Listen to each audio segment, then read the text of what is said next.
दोस्तों टी20 world cup के एक और 17वें मैच में और ग्रुप बी के सबसे रोमांचक मैच के लिए विश्व चैंपियन ऑस्ट्रेलिया के सामने खड़ी हुई थी डिफेंडिंग चैंपियन इंग्लैंड की क्रिकेट टीम। बारबाडोस के किंगस्टन ओवल का मैदान इस ऐतिहासिक मुकाबले का गवाह बनने के लिए खचाखच भरा हुआ था, लेकिन किसी ने सपने में भी नहीं सोचा था कि दुनिया की ये दोनों दिग्गज टीमें इस मुकाबले में कुछ ऐसा कर जाएंगे कि गेंदबाजों के दबदबे के बीच चौके छक्कों की आंधी और गेंद और बल्ले के बीच के रोंगटे खड़े कर देने वाले घमासान पूरा क्रिकेट जगत देखता रह जाएगा। और फिर इस रोमांचक मैच के अंतिम गेंद तक जो हुआ, जिस टीम ने बाजी मारी, जैसे यह मुकाबला हर 2-2 मिनट में पलटने लगा, वह देखकर पूरी दुनिया दांतों तले उंगलियां दबाने पर मजबूर हो गई। और यह सब कुछ हम आपको दिखाएंगे, लेकिन उससे पहले आपको क्या लगता है इंडिया, इंग्लैंड, ऑस्ट्रेलिया और पाकिस्तान में कौन बन सकता है टी20 वर्ल्ड कप का चैंपियन? अपनी राय हमें नीचे कमेंट करके जरूर बताइएगा। दोस्तों टी20 वर्ल्ड कप के 17वें मैच में ग्रुप बी से बारबाडोस के मैदान पर विश्व की दो सबसे खतरनाक टीमें आमने सामने टकराई, ऑस्ट्रेलिया और इंग्लैंड। इस मुकाबले में इंग्लैंड की टीम ने टॉस जीतकर पहले गेंदबाजी करने का फैसला किया, वहीं ऑस्ट्रेलिया को बल्लेबाजी करने के लिए आमंत्रित किया। ऑस्ट्रेलिया की तरफ से ओपनिंग की शुरुआत करने मैदान पर डेविड वार्नर के साथ ट्रेविस हेड आए और इन दोनों बल्लेबाजों ने पहले ही ओवर से इंग्लैंड के गेंदबाजों पर टूटकर प्रहार करना शुरू कर दिया। एक के बाद एक कई चौके छक्के लगाने लगे। वार्नर का बल्ला तो रुकने का नाम नहीं ले रहा था और बेरहमी से इंग्लैंड के गेंदबाजों की कुटाई कर रहे थे। वहीं ट्रेविस हेड भी उनका भरपूर साथ निभा रहे थे, वह भी गेंदबाजों को खूब कूट रहे थे। इन दोनों बल्लेबाजों ने मिलकर अपनी टीम के स्कोर को 3 ओवर में ही 33 रनों तक पहुंचा दिया। इसके बाद भी ये दोनों बल्लेबाज रुके नहीं और चौथा ओवर लेकर आए इंग्लैंड की तरफ से मार्क वुड की जमकर कुटाई की डेविड वार्नर ने। इस ओवर में वार्नर ने 1-2 नहीं बल्कि लगातार 3 छक्के और एक चौका जड़कर 22 रन बटोर लिए और अपनी टीम को 50 रनों के पार पहुंचा दिया। 4 ओवर में ऑस्ट्रेलिया का स्कोर 55 रनों तक पहुंच गया। वहीं इंग्लैंड की तरफ से 5वां ओवर लेकर आए मोइन अली का स्वागत ट्रेविस हेड ने पहली गेंद पर चौका, दूसरी गेंद पर शानदार छक्का लगाकर किया। वहीं 5वीं गेंद पर डेविड वार्नर ने भी चौका जड़ दिया, लेकिन मोइन अली ने इन सभी रनों का बदला लेते हुए अपने ओवर के अंतिम गेंद पर डेविड वार्नर को क्लीन बोल्ड कर पवेलियन का रास्ता दिखा दिया और अपनी टीम को पहली सफलता 70 रनों के स्कोर पर दिला दी।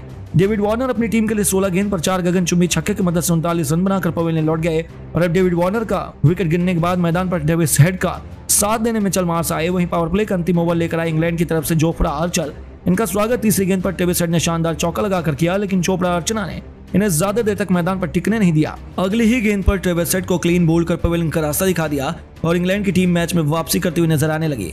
74 रनों के स्कोर पर टीम को दूसरा विकेट मिल गया और ट्रेविस हेड अपनी टीम के लिए 18 गेंद पर 34 रन बनाकर पवेलियन लौट गए और ऑस्ट्रेलिया की पारी थोड़ी सी डगमगाती हुई नजर आने लगी।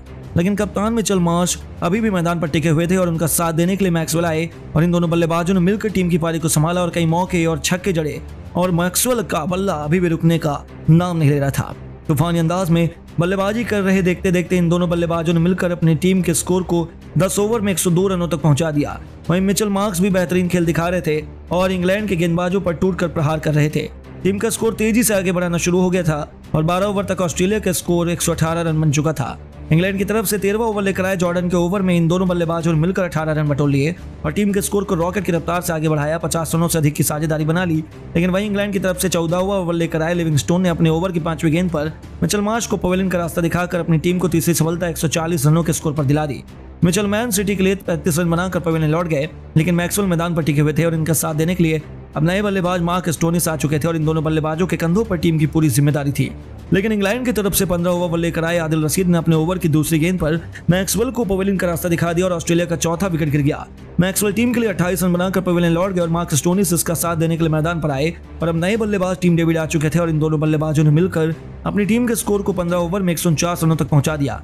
इंग्लैंड की तरफ से 16वां ओवर लेकर आए लिविंगस्टोन खतरनाक गेंदबाजी का नजारा दिखा रहे थे और यह बेहतरीन ओवर जा रहा था, लेकिन तभी ओवर के अंतिम गेंद पर मार्क स्टोनिस ने खतरनाक छक्का लगाकर अपनी टीम के स्कोर को 16 ओवर में 160 रनों तक पहुंचा दिया। वहीं इंग्लैंड की तरफ से 17वां ओवर लेकर आए जॉर्डन की पहली गेंद पर टीम डेविड ने खतरनाक अंदाज में छक्का जड़कर उनका स्वागत किया और अपनी टीम के स्कोर को रॉकेट की रफ्तार की तरह आगे बढ़ाया।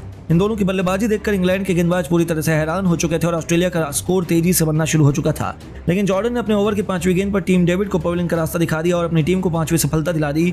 ऑस्ट्रेलिया के 168 रनों के स्कोर पर 5वां विकेट गिर गया, लेकिन मार्कन स्टोन इस मैदान पर अभी भी टिके हुए थे।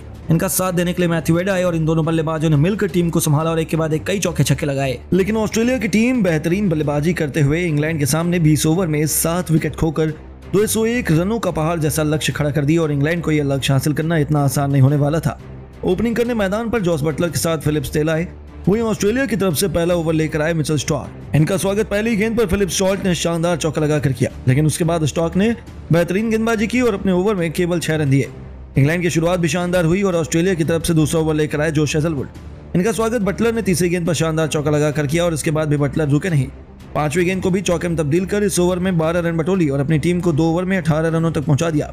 वहीं ऑस्ट्रेलिया की तरफ से तीसरा ओवर लेकर आए मिचेल स्टार्क और इनका स्वागत फिलिप सॉल्ट ने तीसरी गेंद पर खतरनाक अंदाज में छक्का लगाकर किया और अपनी टीम के स्कोर को रॉकेट की रफ्तार की तरह आगे बढ़ाया। वहीं अंतिम गेंद पर भी बटलर ने शानदार चौका लगाकर 3 ओवर में अपनी टीम के स्कोर को 3 ओवर में 31 रनों तक पहुंचा दिया। चौथा ओवर लेकर एक बार फिर से जॉश हेजलवुड और इनका फिर से स्वागत लेफ्ट साइड में तीसरी और पांचवी गेंद पर शानदार चौका लगाकर किया। 4 ओवर में इंग्लैंड का स्कोर 40 रनों तक पहुंच गया। रॉकेट की रफ्तार से आगे बढ़ रहा था और मैच में पूरी तरह से इंग्लैंड हावी नजर आ रही थी। ऑस्ट्रेलिया की रफ्तार से 5वां ओवर लेकर आए पैट कमिंग्स बेहतरीन गेंदबाजी कर रहे थे और अपने शिकंजे में बल्लेबाजों को बांध कर रखा हुआ था, लेकिन ओवर की 5वीं गेंद पर फिलिप सॉल्ट ने इनको भी चौका जड़ा और अपनी टीम के स्कोर को 5 ओवर में 48 रनों तक पहुंचा दिया। पावर प्ले का अंतिम ओवर लेकर आए ऑस्ट्रेलिया की तरफ से मार्क स्टोनिस जॉस बटलर ने इन्हें भी नहीं छोड़ा। दूसरी गेंद पर शानदार चौका जड़कर अपनी टीम के स्कोर को 50 रनों के पार पहुंचा दिया। टीम का स्कोर पावर प्ले के 6 ओवरों में ही 54 रनों तक पहुंच गया और इन दोनों बल्लेबाजों ने मिलकर टीम के स्कोर को तेजी से आगे बढ़ाया और चौके छक्के लगाए। देखते देखते इन दोनों खिलाड़ियों ने मैच को पलट दिया और इंग्लैंड जीत की तरफ बढ़ने लगी, तो वहीं ऑस्ट्रेलिया के गेंदबाजों ने भी पलटवार करना शुरू कर दिया।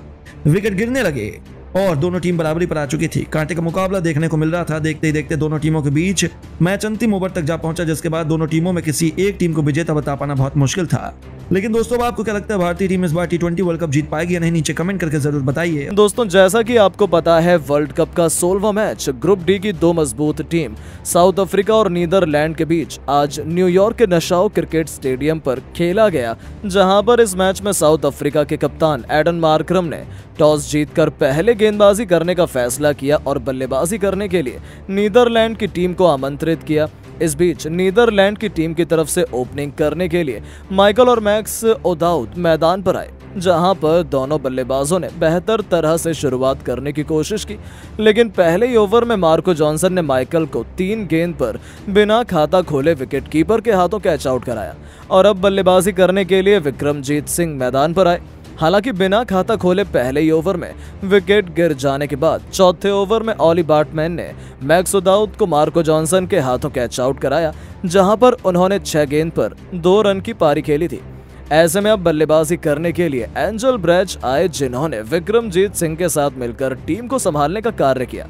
लेकिन इस बीच विक्रमजीत सिंह 5 ओवर में मार्को जॉनसन की गेंद पर 17 गेंद पर एक चौके की मदद से 12 रन बनाने के बाद क्लीन बोल्ड होकर पवेलियन को लौट गए।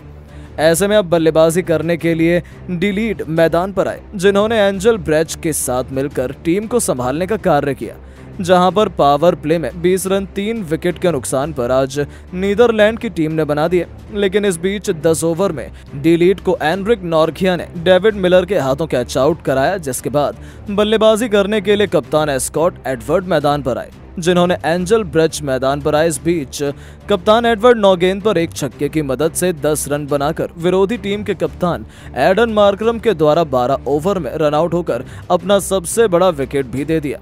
इसके बाद बल्लेबाजी करने के लिए तेज निदम गुरु आए, जो कुछ खास कमाल नहीं कर पाए और पहली गेंद पर गोल्डन डक के रूप में इसी ओवर में एनरिक नॉर्गिया के सामने विकेट कीपर के हेनरिक क्लासेन के हाथों कैच आउट कराया, जिसके बाद अब बल्लेबाजी करने के लिए वैन वीक आए, जिन्होंने एंजल ब्रैच के साथ मिलकर टीम को संभाला और महत्वपूर्ण 54 रन की बड़ी साझेदारी की, जहां पर अंतिम ओवर में एंजल ब्रैच को 45 गेंद पर 2 चौके और 1 छक्के की मदद से 40 रन बनाने के बाद ऑली बार्टमैन की गेंद पर मार्को जॉनसन के हाथों कैच आउट कराया।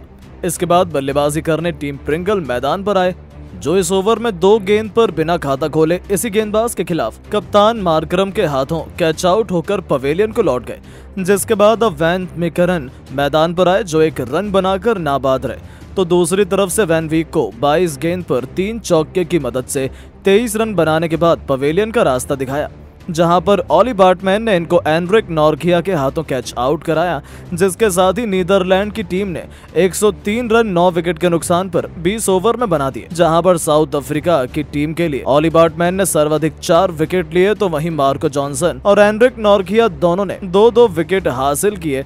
ऐसे में 104 रनों के लक्ष्य का पीछा करने के लिए जैसे साउथ अफ्रीका की टीम मैदान पर आई, तो साउथ अफ्रीका की टीम की तरफ से ओपनिंग करने के लिए अब रिचा हेनड्रिक्स और क्विंटन डिकॉक की सलामी जोड़ी मैदान पर उतरी। जहां पर पहली गेंद पर बिना खाता खोले और बिना गेंद डाले डायमंड डक के रूप में क्विंटन डिकॉक रनआउट होकर अब पवेलियन को लौट गए, जिसके बाद बल्लेबाजी करने के लिए कप्तान एडन मार्करम मैदान पर आए।